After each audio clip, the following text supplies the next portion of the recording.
If you want to give your stock Transit fan a new look with a facelift, you might do all the things we've done here, but you might consider starting with the Grille, which is a non-invasive, low-risk, high-reward, and affordable mod. We went with the one that has the 4 amber lights on it, like you see on a Raptor, and that's really because I'm a total sucker for amber lights. So in this video, I'm going to show you how I swapped the Grille on our Transit, and I promise you this is easier than you might think.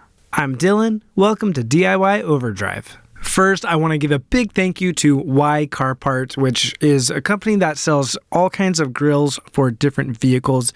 They were generous enough to supply us with this grill so that we can make this video and share the content with you. The first thing you'll want to do is remove the 3 bolts and a number of plastic rivets that are holding the top of this plastic down above the grill. The reason for this is because you'll lift this back so that you can see underneath before you start pushing on the tabs to release the grill from the vehicle. It can be a little tricky at first and trickier than you might expect, but I promise you'll be able to get this. What I want you to do is grab a flathead screwdriver, and as you're looking underneath, you'll see the tabs that are holding the grill in. And there's little tiny locks that are nestled down into the tab. So what you do is you lift up those little tab locks and then push the tab out. And it can feel like nothing's happening until you get a couple tabs released, then suddenly it starts to all push out. From there, it gets easier and you start to get a hang of exactly how this works. You can see I'm kind of fussing with it a little bit and then it suddenly pops out. Then I'm on a good run. This part can feel pretty strange where you can't see underneath and it feels like you're going to break something, but there's actually way more flex in the plastic that is holding the grill than you would expect. So you can pull that grill down enough to where you can actually see the tabs and start pushing on them and prying with your flathead. You can see right here how these tabs work and how there's a little lock that's holding the grill tab in place. So this same exact action that I'm doing here on the bottom of the grill is what you want to do on the top. This is just the best way that I could show it. Now that the stock grill is off, let's open up the new one from YCarPart. Unboxing has really nothing to it because it's just the grill, wiring harness, and looks like a couple letters. We'll take it over to the table to screw these letters on and wire up the lights. But before we do, I know that we have to remove this center plastic that is the support for the OEM grill. If you have one handy, I recommend you doing this part with one of those multi-tools that vibrate and cut things really nice and clean and easy. But I wanted to see if I could do it with a box cutter. More so to prove a point for those of you that don't have a bunch of fancy tools. Let's give it a try. I had to apply quite a bit of pressure, but I will say it was easier than I expected, and you can absolutely do this with just a box cutter. Now back to the grill. Let's put the letters on. Why they come not attached, I'm not sure. Maybe it has something to do with packaging and shipping, but still, this is really easy and straightforward. It spells out Ford, so it's kind of hard to get this part wrong. And the worst part is, I never learned to read. Is all that true? Yes, everything but the reading part. Bonus points to anyone who knows that reference. I placed the letter where it goes first, grabbed a few screws out, it's 4 on each letter, and it actually comes with a couple extra screws also, so don't be alarmed if you've got spares left over. Then with a regular old screwdriver, screw them in. These felt pretty tight, and I feel good about suggesting that you just stop with them here.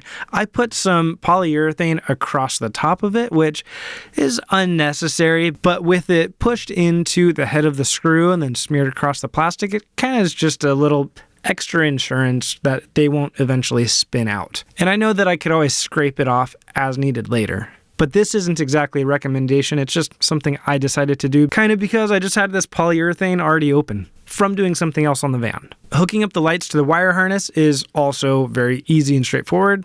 They just plug in. The little lock on the wiring harness just slips right over the tab on each light.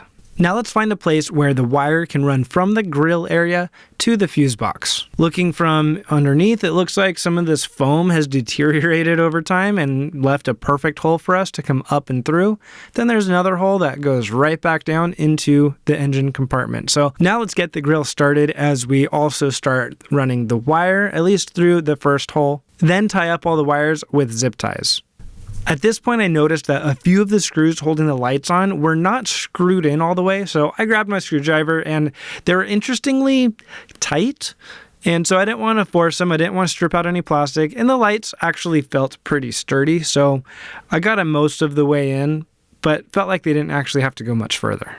With the zip ties trimmed and the wire run through the first hole, we can start pushing the grill on. Pushing the grill on was much trickier than I expected. It has this kind of pressure fit where you need to get the top and bottom in at the same time, otherwise one side will come out. So as you're pushing the top, you want to work your way around. You can see that I've had to redo a couple portions of it as I went, because if I bumped the bottom of it, the top would pop out and vice versa. So you really want to try and put equal pressure top and bottom, or if you can, get one top or bottom in first and then hold it in place while you get the other side on. That's going to help you a lot. But this is, again, one of those things where once you get it started, it gets a lot easier to keep it going. With the grill clipped into place, we can run the rest of the wiring and make sure that it's cleaned up behind the grill and not hanging down too much. You don't have to copy me with exactly where I ran the wire. You just want to make sure you stay away from anything that's going to be particularly hot or sharp. And the way I went seems pretty safe.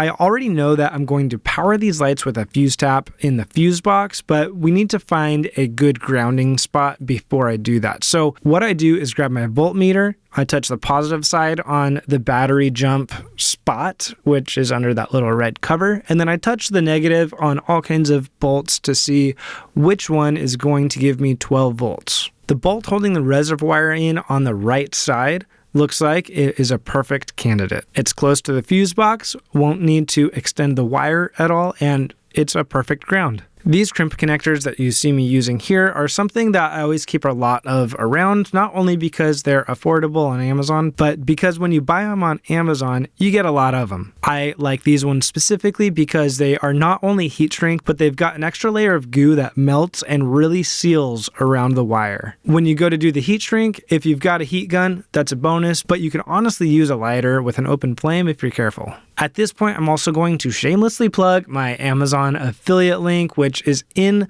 the description below, where I will have all the connectors and crimp tools and heat gun and everything that I use to make this project possible. And if you are going to do this, please, if you would consider using my affiliate link, it is a huge help to the channel in keeping this content alive and flowing. So big thank you to anyone who does. Fuse taps are super cool because it lets you pick a spot in the fuse box that is already doing what you need it to do. Now, what we don't want is full-time power to these lights, of course, because they would very slowly, but eventually drain the battery. So we want these to be on with ignition only, which is why we're using a fuse tap, which means we can pull a fuse out of the box, put it in our fuse tap, then put the whole thing back, and now that one fuse location is powering both fuses. With the connector and the fuse tap all wired and heat shrinked and ready to go, we can bolt the negative down. Finding the right fuse on a Transit can be tricky because, frankly, the box isn't labeled. It tells you what number each fuse is, but doesn't tell you what it does, which I'm actually used to my Toyotas, which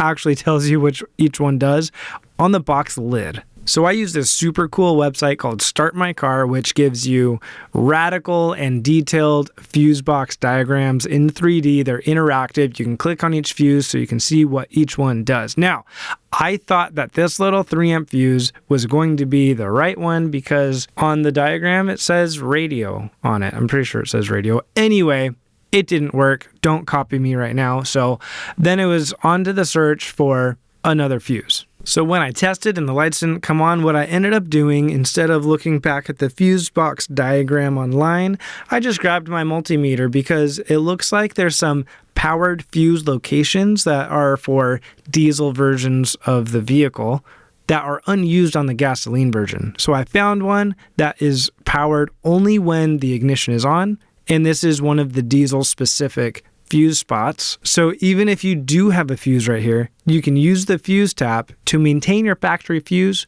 but also get the power you need for the lights. Now for the part where some people might get mad at me for doing it this way. I have been modifying vehicles for a long time in all the wrong ways, but this is something that I've done right here many times and has lasted a long time each time I've done it. So I will say, if you want to be extra correct, you might actually fuse tap in the passenger compartment and then run through the firewall so that you don't have to modify the fuse box like this. But what I did is I cut out a notch, then I taped up the wire to protect the wire from that notch, then applied some polyurethane as a somewhat of a gasket and also to help maintain the seal so that dust and moisture doesn't get in. The boxes aren't sealed perfectly anyway. They're more like suggestive sealing, but we still don't want to just leave an open hole. With the fuse tap in and the box closed back up, we're all hooked up and ready to go. The last thing we need to do is tie up the rest of the wire so that it's not flapping around and hurting anything or itself. The more projects you do like this, the more you realize that zip ties are your friend. And if you want to do an extra good job, get yourself a set of flush cutters from Amazon, again in the link below. There's a set that I got recently that I really like for a great price. You get 5 of them.